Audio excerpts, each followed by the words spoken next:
Both times that we were pregnant and we lost the pregnancies, the due date was in October. I consistently, year over year, my mental space just goes shitty as I'm approaching the month of October. I haven't lost a loved one, a family member in the month of October. This is the only perceived loss.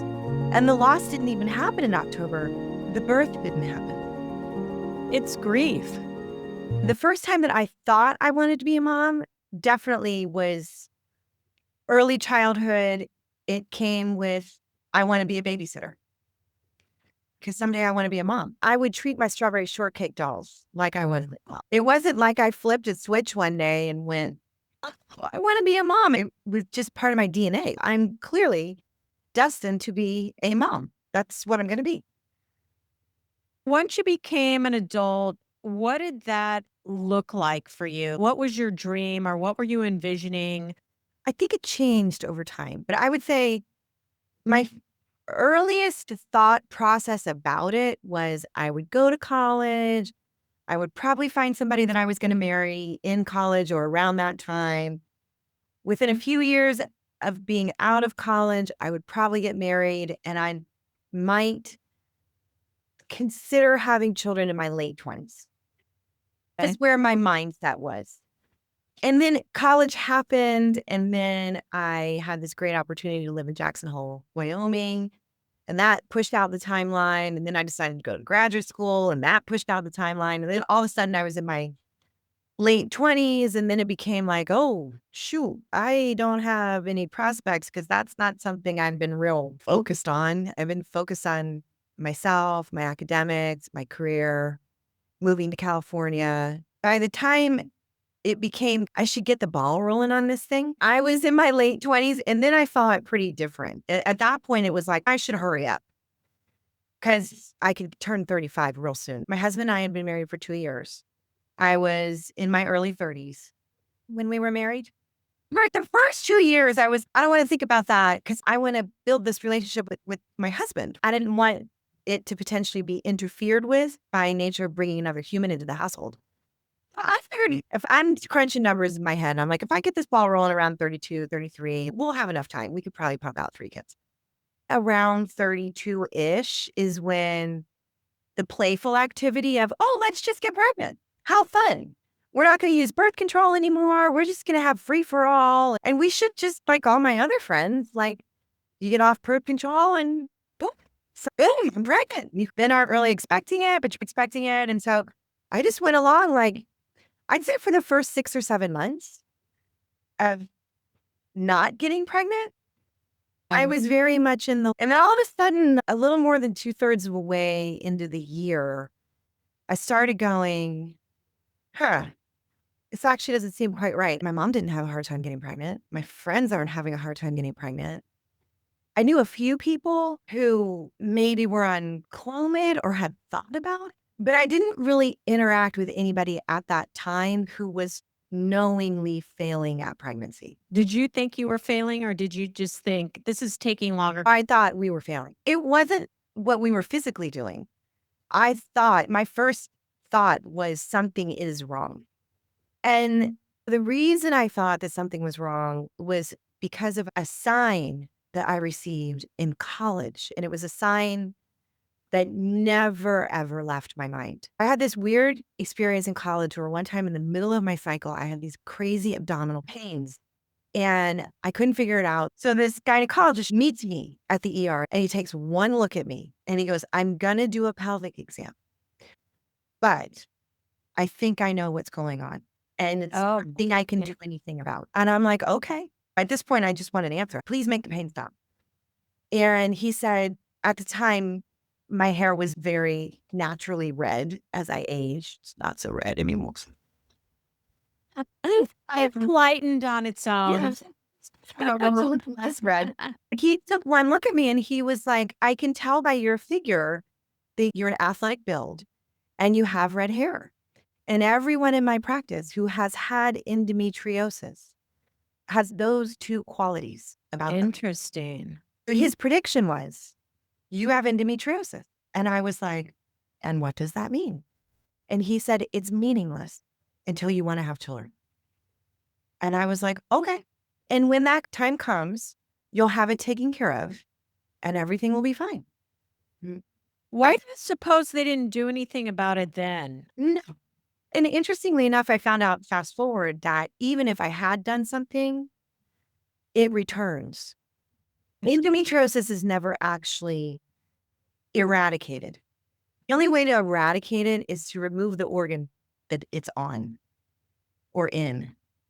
And I needed those organs. I figured that out later in the process. The clinician was just like, here's what you're going to do. You're going to go on birth control for 6 months and see how you feel. And then I want you to go off birth control for 6 months and see how you feel. And if the whole situation repeats itself, you have endometriosis. And clinically, what would happen is the process by which your body uses birth control, right, is slows the whole lining of the uterus being built every month down. And that building of that lining is what was, in my case, what was causing the inflammation of the endometriosis. Now, fast forward in my early 30s, and the trigger of, oh, shoot, it's not working. And it's that endometriosis thing. We tried to just go straight down, let's just solve the endometriosis path. And clinicians all around us said, you don't need to do that because it hasn't been proven that you had it or have it.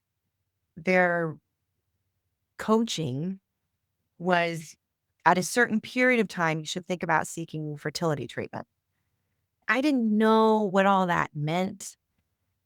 All I understood was like, at some point, you're going to decide to choose assistance because you're going to get tired of failing at having this happen naturally. Did they ever test for endometriosis? There's no test. The most accurate way to know for sure is with a scope. It's an invasive surgery with a scope. It's a minor surgery. It was like, we got to prove that you can't really do this. And then we got to prove some more things. And then maybe we'll go looking for endometriosis. And unbeknownst to me, Teresa, I was having excruciating periods, managing through it because I couldn't register my pain with anybody else's pain. I only knew my pain. And I would just power up on Advil, lots of Advil and heating pads. I had pressure periods and thought it was normal for me. And I can't say that I really had lengthy conversations with my girlfriend about it because I just assumed everybody felt the way that I felt. Eventually, there was an endometriosis procedure after lots of failure. And then I'll tell you what, man, my period was delightful. And then I was like, what the? This is what periods really feel like? Nobody could tell me that because nobody could register my own pain versus there's no pain threshold. You discovered you had endometriosis, and then what happened? I started tracking my ovulation. And that made intimacy a chore. And that still haunts my marriage today.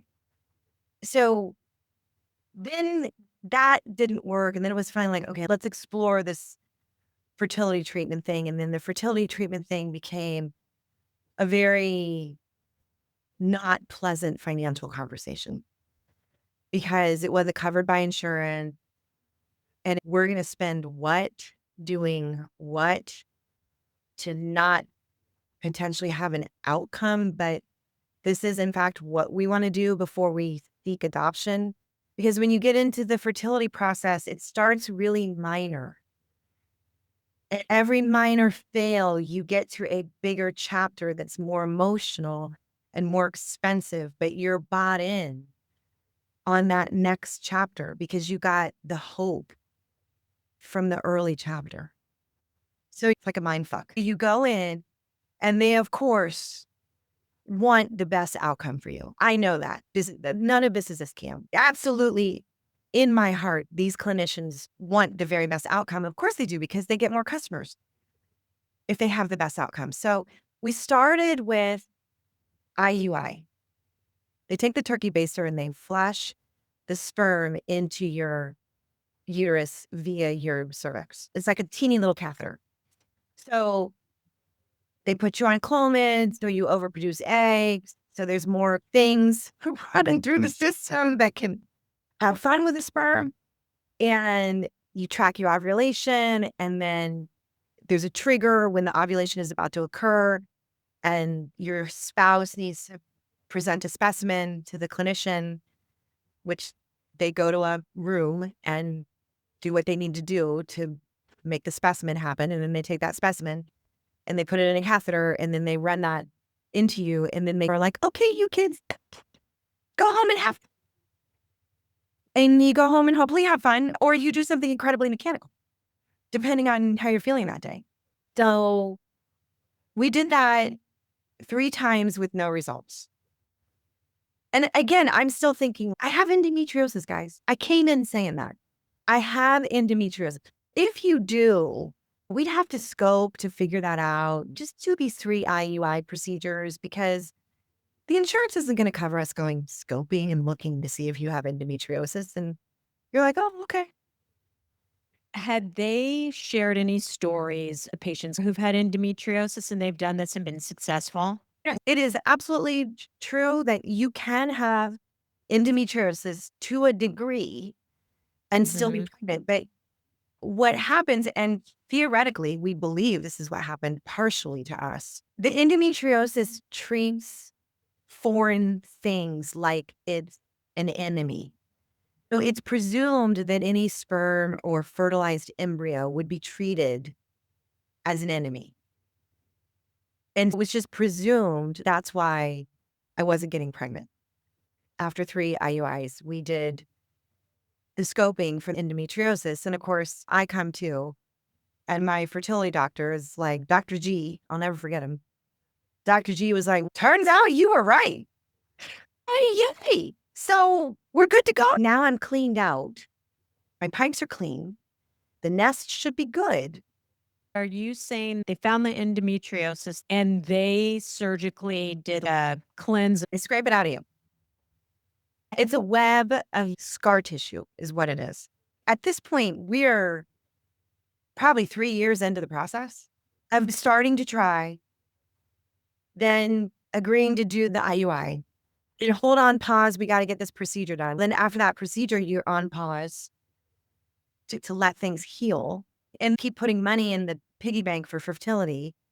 Now we got enough money that we can go back and do this next thing, which is IVF, which is where they harvest your eggs and they have the sperm as a specimen, and they make the egg and the sperm meet each other in a petri dish. There was a great delay between the endometriosis and pulling the trigger on the IVF because there was a disconnect between myself and my husband. I think he wanted to do it. He said he wanted to do it, but I still think there was a hesitation for him.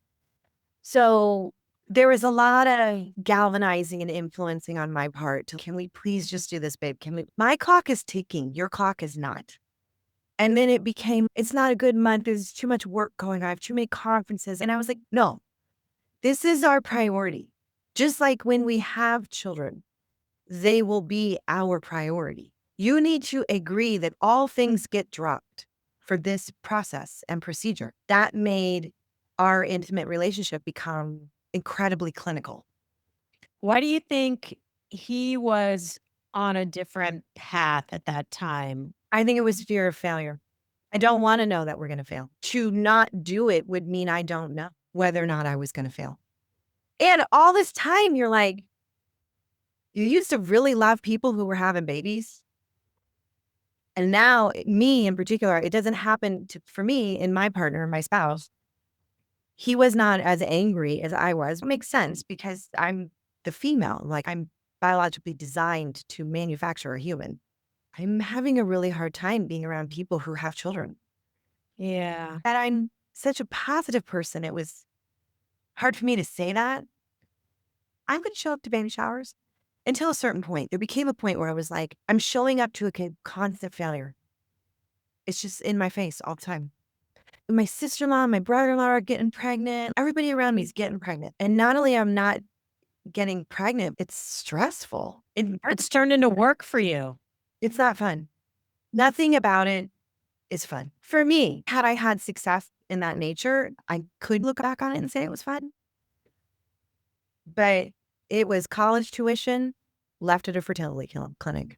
We know of 2 positive pregnancies, both ending in miscarriage. One a result of IVF and one a byproduct of acupuncture. I said this to somebody earlier, and I forget this sometimes, but both times that we were pregnant and we lost the pregnancies, the due date was in October. I consistently, year over year, my mental space just goes shitty as I'm approaching the month of October. That is the only thing I can tie it to. I haven't lost a loved one, a family member in the month of October. This is the only perceived loss. And the loss didn't even happen in October. The birth didn't happen. It's grief. Yeah. It's a memory. It's a time that was very tough for you. The challenges that you were going through in your own emotional state, let alone what was happening in your relationship, as you both are trying to forge forward with having a baby. And you are faced with some results that are devastating. Yeah. And as a female, you just assume it's your problem. Oh, sure. And we found out clinically we both had a problem. But the other party doesn't want to talk about that. Yeah. The spouse doesn't want to let anybody else know about that. That's a secret. We don't talk about that. And that was very hurtful too. What do you mean? We're in this together. I don't understand why we don't talk about this. There was a long period of time where the discussion was off limits with my in-law, just off limits. We don't talk about it. And then I started feeling like I was being controlled. Wait a second. Now you're dictating what I'm allowed to talk about and not allowed to talk because of this process. I'm a woman. The only way to get through our emotions is to talk. Exactly. Yeah. Untalk yourself out of something. Burying it. Yeah. And that makes it worse. Yeah. And people say through this whole thing, the stupidest things. They thought these things were really important to say. But the stupid things that were said to me during fertility treatment were things like this. You're lucky you can do this. It's going to work out someday. If you want to have a child, you're going to have a child. You're going to be fine. What do you mean you don't want to go to a baby shower? It's your best friend. What do you mean you have to plan to have sex? Yeah. Your life is great. All our lives look great from the outside of the fishbowl because we're talking in highlights. Most of us, very few of us are talking in low life. The people around you don't want you to sit in that low light. So they want to do everything that they can to turn your lemons into lemonade when you don't want lemonade. I want you to actually sit with me and cry, or sit with me and laugh, or sit with me and be angry, whatever the emotion is. Sometimes you just want someone to listen and really be in it with you. Yeah. Sit in your shit. Yeah. Now that I'm older, like I get that. The kindest things you could say to anybody is simply respond with, I'm sorry you're going through that. Yeah. It's not our job to take them out of it. It just isn't. It's to be there, support them, and to show up for them. Yeah. And in any way that we can. You've tried IVF twice. It was unsuccessful. By that point, where were you emotionally? Did you ever feel like, you know what, fuck this? No. In fact, it was like, now I'm pissed. There will be a child. I'm also like, damn it. And I just gambled all that money away. Yeah. Your partner saying the same things like, now what do we do? Because there's no money left. When I say there's no money, you feel wallet fatigued. You know, Nest egg for the eggs is no longer there. got to start over. Right. Yeah. So we started talking about adoption. And adoption came in a couple different formats. It was really interesting. So first, the fertility clinic suggested to us that we adopt an embryo. There are people. So just two scenarios that happen here. I had a very good friend that had been through IVF, had success, had too many frozen embryos. He and his wife had a great debate. The debate was, do we allow them to self-arrest? And religiously, that felt uncomfortable to them at the time. Or do we push them out for adoption? That felt really weird. I could just walk by my biological kid in the mall and not even know it because somebody else got my embryo. So then when he discovers that like we're having all this failure, he calls me and I know how to solve this for you. I'm like, what do you got? He's just take mine and Kim's embryos. You can use them. And I'm like, dude, we see each other at holiday Christmas parties. If I had gave birth to you and Kim's embryo, like at the Christmas party, who's the baby's daddy? Be a stranger. And we go down the path of looking for the stranger because the fertility clinic is basically did the same thing, right? You either put the extra embryos in cryo and they live there forever, you can adopt them out, you can give them to science. Those are the choices. Or self-arrest, let them die. So they had embryos in cryo and they showed us as a sample, they literally showed us a magazine of human, not images, statistics, hair color, skin tone, height, weight, Things SAT, that you could pick out. SAT score, GPA score. Where were they geographically located? What family diseases ran in their DNA? That's unbelievable. And this was 20 years ago. I can't imagine what's available today. Right? I'm thinking this is 15 years ago, something like that. Jason and I look at that and we leave. And I was like, I just don't feel right picking a human out of a magazine. My sensation was it feels uncomfortable. And I was concerned that my body was going to be really into it. We also hadn't even established that I could carry a pregnancy at that point. So then it became, let's adopt. We go down the private path versus public path. Private adoption, you have a contract with a human who's pregnant or maybe intending on getting pregnant for you, and that does happen. Or you go to the public sector, you go to your county, and you find a child that is in need of a loving family. Our first thought was private. We went down that path. I talked to a human at the time who was a manufacturing facility. She just had babies. She was paid to have babies. They would have a gentleman that they would make a baby with for the purpose of you getting to adopt that baby. Oh. These aren't all adoption scenarios. This is just the one that came to us first. Not all adoption scenarios are like this, but it happened to be the first one that I interacted with. And I had a visceral, oh no, I don't want that to happen. I want to help somebody out who found themselves pregnant. I was talking to a good, very dear friend of mine here in California who worked as a social worker. And she was like, you could foster to adopt. And I was like, I thought you could just be a foster parent. And she's, no, you can actually foster a child with the sole purpose and intent to adopt. And I was like, oh. And she goes, yeah, you can, there's a certification class. You and Jason can go through it. If you make it through all 9 weeks, then you're probably fit for it. If you don't, then I guess you got to go private adoption. We talked about it at length and we sat on it for a while. At this point, I'm 39-ish and the clock is ticking, right? Like I'm a geriatric pregnancy. The chances of downs and all these other crazy things are much greater because your eggs are older. Not really a big deal. You don't really have to worry about the sperm, but the eggs are aging. And They're starting to get wrinkles. and Botox brains.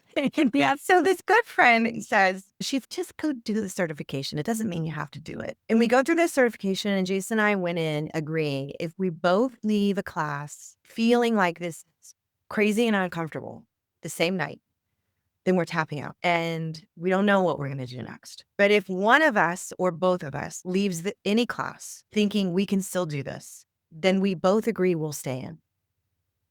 It didn't happen every class, but I'd say more than half the classes, one of us walked out saying, we can't do this. This is crazy. And definitely people said more stupid things. What are you thinking? Why wouldn't you just go private? You could get a drug baby. What age range are you going to get? What if the parents find you or know you? People bestowed so much fear on us. I think really what most of us were saying is, "You're so brave. You are trying any and everything to become a parent." None of us have had to walk that path, and it was us putting our fear on you, and it's so unfair. Yeah. There's real terrible stories, obviously. They tell you the most terrible stories. Like your child has a fit only on Friday nights. That's just, for example, the child that you're fostering has a fit and you realize it's only happening on Friday nights. And it only happens on the Friday nights when you order pizza and they jump on top of the dining room table and they defecate on it. And you're like, why? And the social worker says, because it was after the Friday night pizza party that the child was sexually abused. Oh, wow. That's the kind of stories that they tell you. You're hearing these stories, are you still thinking this is the path for us? There were a few classes I walked out of and I was like, no. One thing that gave me a sense of faith about it was that if there was a child who really we couldn't handle, like we were not going to be able to help this child, there was a way for that child to be in a place where they could be helped. So that gave me some peace of mind. I leaned hard into God. I pulled out all, I was calling St. Jude. In the Catholic faith, you only go to St. Jude for desperate situations. He's known. God is going to give me what I'm supposed to have. One of the best exercises that we did made me so self-aware about this whole procedure because I was doing this for me. I was becoming a mom because I wanted to become a mom. I wasn't doing it for a kid. I was, but damn it, I was going to be a mom. It wasn't, damn it, I'm going to save a kid. People start saying things to you like, oh my gosh, you're such an amazing person. You're going to foster a child. I just really want to be a mom. And I see that as the most obvious, clearest path to get there. It's a super clarifying moment. And it sounds really silly, but they put us through this exercise during this certification process. They gave us a clear cup and they gave us 10 different colored beads: red, yellow, blue, brown, white, black, all the colors. They would use a line of questioning and they would say, we're going to ask you a question and we want you to pick up the bead that resembles the answer to this question and drop it in the cup. And they would say, what color is the congregation at your church? White. What color are your neighbors? White. What color are the people at the grocery store that you go to? White, yellow, brown. What color are your closest friends? White. What color's in your family? White, yellow, brown, black. Okay, I'm getting somewhere now, is what I started thinking. And then they go on to say, you say that you're open to any ethnicity, but are you really doing the right thing for the child? I was like, whoa. This is important to know because I think for those who haven't been down the path of being a foster parent, in our minds, it's like you probably just go somewhere and you sign up. And next thing you know, there's a rigor to it. Oh, it's invasive. They're in your house every week. They're watching you. They get your financial statements. You go to the doctor, you get blood tests. They treat you like you are a criminal because you're going to take on a ward of the state. You're taking on property of the state. I have never been so invasively investigated than the process by which we took to adopt. Never have I been and never will I be. From the moment you and Jason decided, we're going to look into this, how long was it? 2 years. It's a long time when you're dealing with inspection on a regular basis. From the moment you said, let's start trying to have a baby to that moment, how many years was that? 9, 8 or 9-ish, because You really wanted to be a mom I'm more than anything. It was a little bit of a challenge. It was like, oh no, watch me. I'm going to make this happen. oh, for sure. I feel this way as a female founder because the odds are stacked against us as female founders. Like it just is what it is. So my job is I'm beating all the odds. That's my game plan. Like I'm in it to beat the odds, period. But it wasn't until that exercise that it really dawned on me that I was actually doing this for another human. I knew logically I was helping them. I don't know that I was emotionally connected to that. Of course not, because you were on a mission to be a mom. Yeah. Now that you've completed the certification, what happens? We finished that like October-ish. We get a couple phone calls. And now I'm feeling like we set our parameters out there. This is the age range. This is the ethnicity range. We received some phone calls. And the first two phone calls that we received, Jason and I could not align on. So I was ready to take anything that was coming. But the first two calls just felt really scary for Jason. And so then we decide, let's just focus on the holidays. You could get a child that was taken into custody.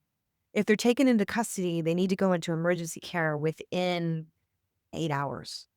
And you don't want the child, we discovered, the fewer places the child lives, the less attachment disorder they have over time.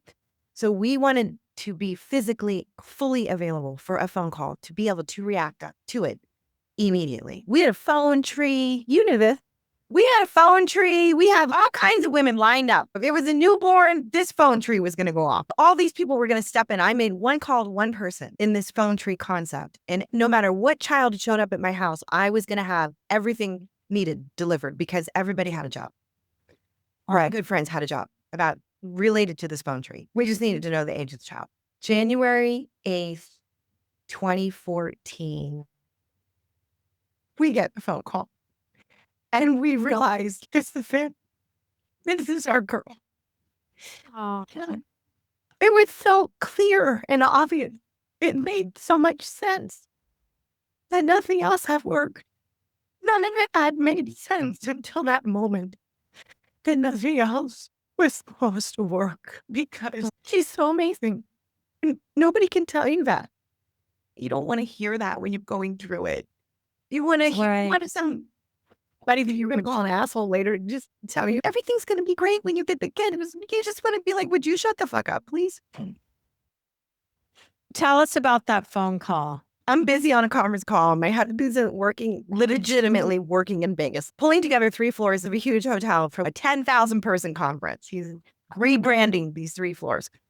So I'm on a conference call. I don't recognize that my phone is ringing because like a good lady, I always have my phone in my handbag and not right next to me because I'm supposed to be present at all times. So my phone is not right next to me. It's in my handbag. I don't know it's ringing because it's on silent because I'm on a conference call. The social worker tried to call me 3 times. Couldn't get a hold of me. So she calls Jason. And then Jason's blowing up my phone, but I don't realize it. Jason calls and Jason's like, the first words, we have a match. I do not understand the context of the comment. She's been trying to call you. Why haven't you answered your phone? I'm like, who? Who has been trying to call me? And he's like, the social worker. I'm like, wait, okay, so we have a match as in a child? And he's like, yeah. I'm like, how do you know? How do you know we have a match? He goes, I've seen the picture. We have a match.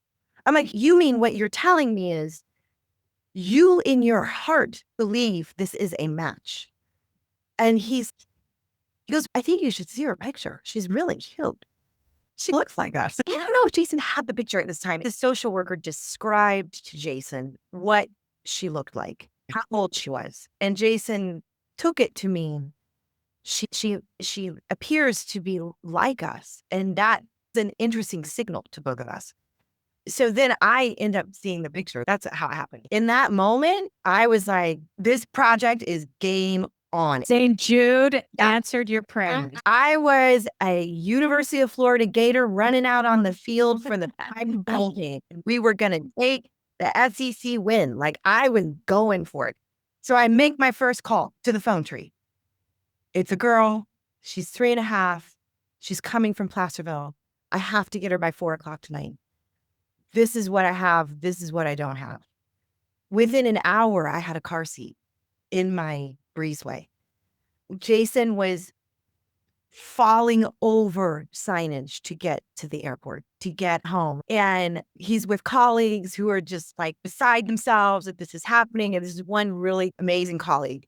He kept saying to Jason, man, you're going to be a dad when you land in Sacramento. Are you cool with that? Are you okay? Insta dad. My job was get everything in the house that was needed and drive to Placerville. And I drive to Placerville and get on the phone with a good friend of mine who I call during these moments. And basically on the way to Placerville, I'm saying to my good friend, all I can say on repeat is, what if she doesn't like me? Moms don't ask that of their babies. Moms don't think to themselves, what if this newborn baby doesn't like me? Why do you think you felt that way?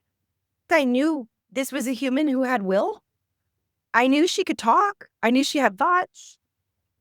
I knew she had likes and dislikes. Because she was old enough to say, I don't like you. When I was a child, there were certain adults I just didn't like. Yeah, I got the weirds from them and I didn't want to. right. Part of me was just replaying like my own inner child conversation. I try that to help in human services and I'm like nervous to walk in. The door's locked because it's now at this point, it's after hours. And I know that there's a possibility that I'm going to meet the grandmother. And the grandmother had initiated the call to health. Okay. She saw the writing on the wall, rightfully. She was spot on by making that phone call. And so I come into Health and Human Services. I'm walking down the hall to a door where I can hear a little person's voice. Oh. And coming down the hall towards me at the exact same moment in time is someone who looks like a grandmother. And I look at this woman and I say, I think we're here for the same reason. And she looks at me and the first words out of her mouth were, you look so normal. Oh, really special. Right? Her interpretation of foster was negative. I knew at that moment she was on my side. She handed me like I was her firstborn daughter and I got off a military plane. Like, and I didn't even know her name, but we knew we were there for the same reason. And we pulled it together. We go in this little room and we had a tea party. We shuffled paperwork around the room. I saw the parents' legal names, shuffled paperwork, have a tea party. Grandma and I walk our daughter to my car. Grandma's got her bags packed. Grandma looks right at her and says, honey, I'm calling you tomorrow. Your new mommy has my phone number. You can call me, text me anytime you want. And the day after tomorrow, we're going to go to the playground together, all three of us, me, you, and your new mommy. And then she said, this is the mommy we've been praying for. And I was like, oh my God. Wow. That's really special. That's what hits my heart. Being a mom and hearing that's special. Yeah. It was big. Yeah, I feel the big. Really big to hear her say that. Yeah. What a great grandmother to be able to say that To me, when it's her own blood. yeah. She was amazing. My parents at the time lived across the country from us. Although on this particular day, they were in the state of California and they did get to my house within, I think, 4 hours of getting the phone call. I call him and I was like, this call. And my mom was like, as in right now today? And I was like, yes, right now today. She goes, okay, I must hang up. We'll be there as soon as. And I pulled into the house with Ariana and my mom and dad were literally like 5-10 minutes behind me. And then Jason fell right behind it. I was able to snap a picture of her at Health and Human Services and I texted to him, but he was on the plane. This was before you could text on a plane, so he couldn't see the picture. He didn't know, he did not see her picture until he landed in Sacramento. Wow. And he saw her picture and he knew, when he was driving home. He and I had a stomach ache for a good 3 weeks. Butterfly Central. Again, what if we screw it up? What if she doesn't like us? What if she actually doesn't get to stay with us? What if her biological parents perform? And then it was 2 years of that. It was almost fertility treatment all over again. Like, you didn't really know that you were going to get to adopt them until you really got in that courtroom and the papers were signed. And that took 2 years. There's always this fear. Always. I bet. Unbelievable. You're building this love with each other, but yet they could be taken from you. In our case, they did threaten to take her from us. And that was very painful and upsetting. It's a decade for you. Yeah. Experiencing a roller coaster ride of trying to be a mom. Yeah.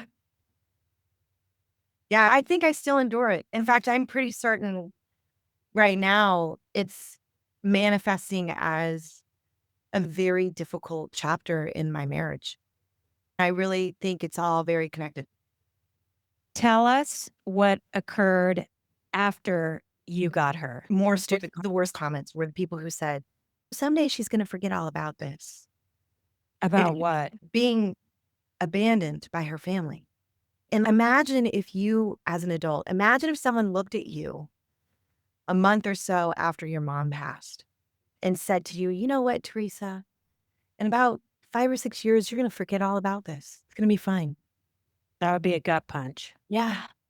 We got some other really big gut punches. Like, how do you know her parents are safe? We don't want our kid to come over and have a play date with you because what if her parents might take her? What if there was a whole new set of can of worms that were like, oh, whoa, didn't see that coming. There were kids that were like, the parents didn't want the kids to be exposed because they didn't want their own kids to think that this could happen to them. There was a lot of very interesting roadblocks And that you're still going through your own emotional fears of what if she can be taken away? What if she doesn't like us? What if? And then you've got these backhand comments and it's not helping you. Teresa, to your point, I would say there were 40, 50 people actively engaged in our meals, our anything and everything that we needed. And Yeah. we're probably 10% of those people said the stupid things. Tell us about the surprise. 3 months later, we were pregnant. And then this was my favorite next stupid thing that everybody said. Oh, they say that happens. You just go adopt and you get pregnant. Of course you got pregnant.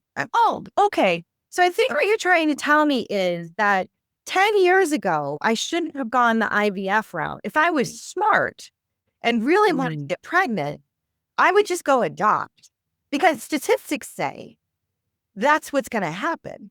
So that made me feel like an idiot.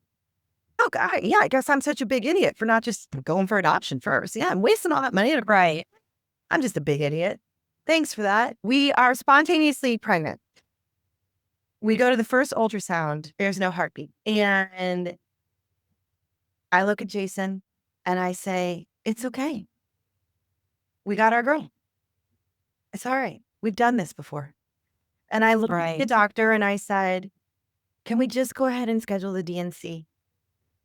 Can we just put it on the books? I know what this means. I've seen the blank screen before. And he was like, you're not tracking anything, and we're not exactly positive how pregnant you are. You're estimating. So I want to give it like another week or two. So I'll schedule the DNC 3 weeks from now, but I want you to come back for another ultrasound. I'm like, fine. No big deal. I'll come back. We go back for the next ultrasound and the blinking light shows. And I know what the blinking light is, right? It's like, every mom that's been in an ultrasound knows what the blinking light is. It's the heartbeat. It's the heartbeat. And I immediately look at Jason and I go, shit. We're pregnant. We were, shit, they're going to take her from us. All right. So we signed a contract with the state that we would not introduce another child into the household. And if we did, they had the right to take our child. Did you have to call them and say I'm pregnant? I hid it. Yeah.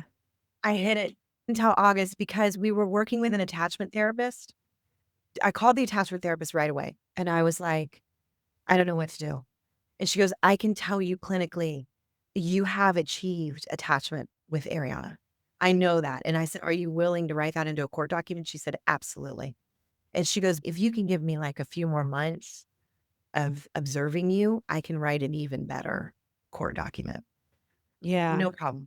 I won't tell them. So we delayed telling them until August. And when we told them, they told us they had to make a case to let us keep her. I'm not a vengeful person, but I do rely on resources when I have to.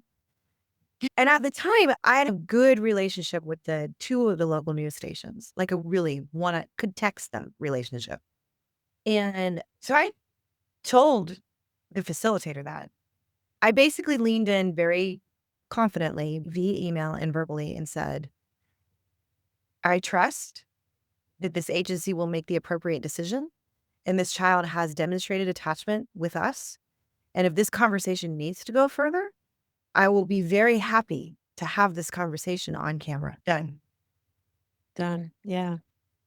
3 weeks later, it was gone. Our son was born in a very egregious, scary way on January 16th, 2015, 12 months and 8 days after we met our daughter, Ariana, who at the time was 3.5. He's a brand new baby. She's 4.5. We end up having to stay at the hospital for a period of time because of the nature of the birth. Mm-hmm. We were living in a trailer so that I could get the breast milk to the NICU. And poor sweet Ariana had a period of time when she lived in an RV when her biological parents were not entirely available. And so she thought that we were leaving her. Ooh. And that sent her emotionally into a real wild place. She recovered from it. Once she understood, once we got home and the baby was home, we were all home together. We weren't going anywhere. It became clear to her that she was secure and she wasn't leaving. But it got really rough for those 2 weeks. That would mess you up if you had been abandoned by your parents. I didn't ever think of that because I was never abandoned by my parents. So I don't know. I Yeah. don't know what the triggers are. Yeah. So everybody's triggers are different. So he comes home 12 months, 8 days later, baby brother. She's very excited to be a big sister. She told us in her family, she is the baby, and she is of all the children that we know of biologically that are related to her. She is the baby, but she always wanted to be the big. And so she was really amped up about this pregnancy because she was like, finally, I'm the big sibling. Then she got a little upset when she found out it was a boy because she really wanted to dress him like a girl. Oh. But we got through all that part. It was almost exactly a year by the time that we were legally able to adopt her. We adopted her in December of 2015, Forever Family Day. That's right. She signed the paperwork. And so now you are a mom times 2. Yeah. And how did that feel for you and Jason? When we signed the paperwork, With everything, you have 2 children now. There was probably a period of time you thought you were never going to have kids, and now you have 2. I think that we thought, how do I say this? We were sold the idea that you have this first baby newborn experience. We never had a first baby newborn. We had a second baby newborn. And then he was born in a way in which we couldn't interact with him for 3.5 days, weren't sure whether or not he was a vegetable. I think that we feel like we were told the wrong story Mm. in an interesting way. We never had this bring the first baby home from the hospital. Everybody comes and dotes on you, and it's your one and only job to take care of that baby and sleep and eat. And Yeah. that, it never happened. So I think there's some magic in that storyline that helps a parent as you start getting into the challenging times. It's different when there's already a child in the house. It's more complicated. Everyone who's had baby 2, 3, 4, 5, and 6 knows this. So how did we feel? I'll say this. I won. That's how I felt. I beat the system. Yeah. Yeah, I did the work and I got there. And it's amazing. You were very consistent with your path to get there. Yeah. Oh, yeah. I You was. weren't going to give up. You were No. committed, regardless of the turbulence, regardless of the emotional pain. You remained very consistent. Yeah. However, I would say the people who have chosen to not take the steps that we take are making the perfect decision for them. Decisions that we made were very personal to us. If there's somebody out there listening today that might be in the early stages of trying to become a mom, what would you tell them? Do not give up until your heart says it's time to give up. Don't. And people are going to say stupid things. You got to let it go. Don't hold them accountable for those things. They don't know. They're trying to say these things out of love. They're not trying to say these things because they want to hurt you. And don't go to the baby shower. And make sure sex doesn't get mechanical. Get yourself some fancy underwear and shit. Yeah, Make that's sure sound there's advice. keep the spot. You're going to have mechanical parts. I get that. But make sure there's also spontaneity. That's great advice. I didn't even know I had that advice until you asked me. That's why I think it's so important to share, because we all go through something and we think about these things that, man, if I would have known this, I would have done this differently, or I wish I did that better, or whatever it is. We come out with a new perspective that can be so inspirational to somebody else who's going through it right now. Sometimes when we think people aren't listening, they're listening, they're watching. And there's probably more people out there listening and watching this today. You have made a difference for them, even if it's one little nugget. It's, oh my God, I needed to hear that today. So Yeah. it's incredible to share your experiences. I'm grateful to do it.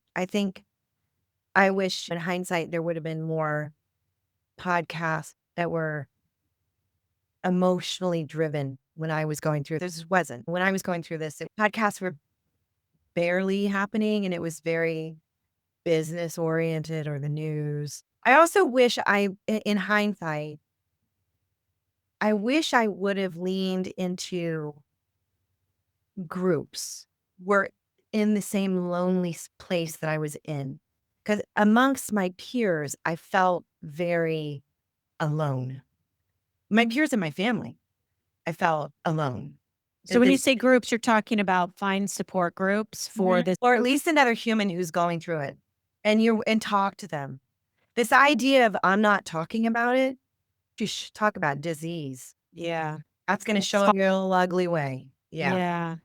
Talk about it. Thank you so much for saying yes to today. I appreciate you being on the show. I appreciate being on the show and I love you. And I can't wait to see you on a billboard. That's how amazing these shows are going to be. It's awesome.